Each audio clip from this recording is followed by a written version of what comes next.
যশোরের স্মার্ট ছেলেরা, এই যে আমি যাদেরকে দেখতে পাচ্ছি, all are the Gen Z of Jessore. Gen Z, ওরা স্মার্ট, ওরা ইশারা ইঙ্গিতে কাজ করে। এই যে পুরো গদি উল্টায় দিচ্ছে, ঠিক কিনা? 24-এর ছাত্র নাগরিক অভ্যুত্থান আমাদের দেখিয়ে দিচ্ছে কিভাবে চোখের ইশারায় গদি উল্টে দিতে হয়। হ্যালো ভিউয়ার্স, কেমন আছেন সবাই? আশা করছি আপনারা সবাই অনেক ভালো আছেন। আপনারা সবাই জানেন যে যশোরে একটি বিশাল বড় ওয়াজ মাহফিলের আয়োজন করা হয়েছিল আদ্দিন ফাউন্ডেশনের তরফ থেকে। সবাই হয়তোবা মাহফিলটি দেখেছেন ইউটিউবে অথবা কোনো সোশ্যাল মিডিয়ায়, কিন্তু মাহফিলের বাইরেও যে আরো অনেক কিছু ছিল এইগুলো আপনারা হয়তোবা দেখেননি, আর এইগুলোরই দেখানোর জন্য আজকে আমাদের এই ভিডিওটা। আপনারা যারা মাহফিলে প্রবেশ করছিলেন তারা দেখছিলেন হয়তোবা এক পাশে ছিল মাহফিলের গেট এবং অন্য পাশে ছিল বইমেলার গেট। এই বইমেলার আয়োজনটি ছিল খুবই অসাধারণ। আপনারা সবাই জানেন যেখানে ওয়াজ মাহফিল হয় বা কোনো অনুষ্ঠান হয় সেখানেই বসে একটা ছোটখাটো মেলা, কিন্তু যেহেতু এই মাহফিলটা অনেক বড়ভাবে আয়োজন করা হয়েছিল এই জন্য মেলাও বসছিল অনেক বড় জায়গা জুড়ে। আর এই মেলায় লোকের পরিমাণ ছিল অনেক অনেক লোকজন মেলায় ঘোরাফেরা করছিল। আনুমানিক মাহফিলের 1/3 লোক ছিল মেলায়। এই মেলায় অনেক দোকান বসছিল, এগুলো আপনাদেরকে এক এক করে দেখাবো আর এর মাঝে আপনারা ওয়াজ শুনবেন। তো চলুন শুরু করা যাক।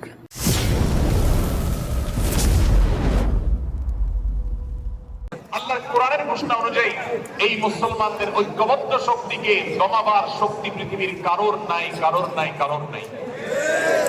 আজ আমার ভাইয়েরা ফিলিস্তিনে মার খাচ্ছে। যদি আজ গোটা বিশ্বের মুসলমানরা আমরা ফিলিস্তিনে মুসলমানদের উদ্ধারের ব্যাপারে ঐক্যবদ্ধ থাকতাম, ফিলিস্তিনে মুসলমানের দিকে চোখ তুলে তাকাবার শক্তি বিশ্বের কোনো কাফেরদের থাকতো না। আজ যদি আমরা আমাদের মুসলমান নির্যাতিত ভাইদের ব্যাপারে সারা বিশ্বের মুসলমানরা ঐক্যবদ্ধ অবস্থান গ্রহণ করতে পারতাম, মুসলমানের দিকে চোখ তুলে তাকাবার শক্তি বিশ্বের কোনো কারণ থাকতো না। ভাইরা আমার, গোটা বিশ্বে ঐক্য প্রতিষ্ঠা করা আপনার আমার মতো সাধারণ মানুষের দ্বারা হয়তো সম্ভবপর হবে না, কিন্তু আমরা যারা মাঠ পর্যায়ে কাজ করছি, আমি আপনাদেরকে করজোড় করে অনুরোধ করতে চাই। আমি জানি আপনার এলাকাতে, আপনার মহল্লাতে আপনার সাথে অন্য মুসলমান ভাইদের অনেক ক্ষেত্রে মতভিন্নতা আছে। সেটা রাজনৈতিক দৃষ্টিভঙ্গির ক্ষেত্রে হতে পারে, সেটা ধর্মীয় থট এবং মানহাজ মাযহাব মাসলাকগতভাবে হতে পারে, সেটা অন্য কোনো ইস্যু ভিত্তিক মতপার্থক্য হতে পারে। আল্লাহর জন্য, আল্লাহর ওয়াস্তে, আল্লাহর ওই আয়াতকে মেনে আমল করার চেষ্টা করি আমরা। আল্লাহ বলেছেন, ওয়া'তাসিমু বিহাবলিল্লাহি জামিআন ওয়া লা তাফাররাকু, তোমরা আল্লাহর রশিকে সবাই ঐক্যবদ্ধভাবে আঁকড়ে করে ধরো, ঐক্যবদ্ধভাবে আল্লাহর রশিকে আঁকড়ে ধরো, তোমরা পরস্পর বিচ্ছিন্ন হয়ে যেও না। আমরা অনেক ফরজের কথা শুনেছি, নামাজ রোজা ফরজ আমরা জানি, বাবা মার প্রতি সদ্ব্যবহার করার ফরজের কথা আমরা জানি, আত্মীয়তার সাথে সুসম্পর্ক, আত্মীয়তার বন্ধন রক্ষার কথা আমরা জানি, ফরজ হওয়ার কথা জানি, কিন্তু মুসলমানদের ঐক্যবদ্ধ থাকতে হবে এই ফরজের কথা আমরা অনেকেই জানি না। ভাইরা আমার, মুসলমানদেরকে আল্লাহ রাব্বুল আলামিন ঐক্যবদ্ধ থাকার নির্দেশ দিয়েছেন। এই ঐক্যটা এর মানে এই নয় যে সবাই এক মতের হয়ে যাবে সব বিষয়ে। বিভিন্ন বিষয়ে আমাদের মধ্যে মত পার্থক্য থাকবে, তারপরে আমরা একে অন্যের সহযোদ্ধা হব, সহযাত্রী হব, আমরা একে অন্যের কল্যাণকামী হব, একে অন্যের ভালো চাইবো। আমার ভিন্ন মতের মুসলমানের কোনো ক্ষতিতে আমি খুশি হব না, তার ক্ষতিতে আমি কষ্ট পাবো, তার সাফল্যকে আমি এনজয় করব, আনন্দিত হব। এটা যদি করতে না পারি তো আমি কখনো খালেস এবং সচ্চা মুসলমান হতে পারলাম না। আল্লাহ তাআলা আমাদের অন্তরগুলোকে উদার করে দিন, ব্রড করে দিন, প্রশস্ত করে দিন, বড় করে দিন, উম্মার ঐক্যের প্রয়াসী হওয়ার তৌফিক দান করুন। আমিন। মা বাবা যারা এসেছেন, আপনার ছেলে মেয়ের যত্ন নেন। আপনার ছেলের মধ্যে যে কি পটেনশিয়াল আপনি জানেন না। আপনার এই ছোট্ট অবুঝ ছেলেটাই আগামী দিনের শায়েখ আহমদুল্লাহ হবে। আপনার হেফজখানায় পড়া ওই ছোট্ট ছেলেটাই আগামী দিনের আল্লামা মামুনুল হক হবে। আপনার ওই ছেলেটা আমির হামজা হবে, আব্দুল হাই সাইফুল্লাহ হবে।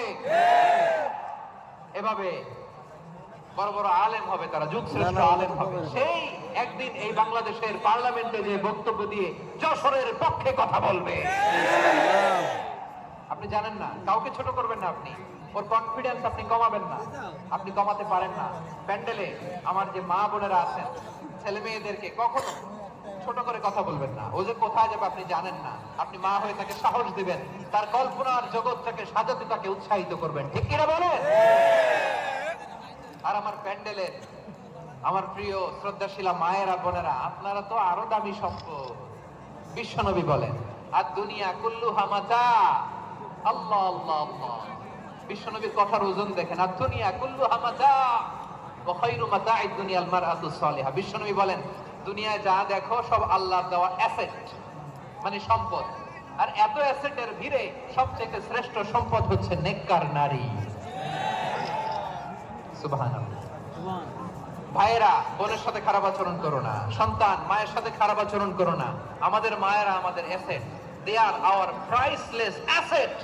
কারণ এই মায়েদের পেটে এসেছে আল্লাহর ওলিরা, এই মায়েদের পেটে এসেছে খান জাহান আলী, এই মায়ের পেটে এসেছে শাহজালাল ইয়ামানি, এই মায়ের পেটে এসেছে আল্লাহর সব নবীরা।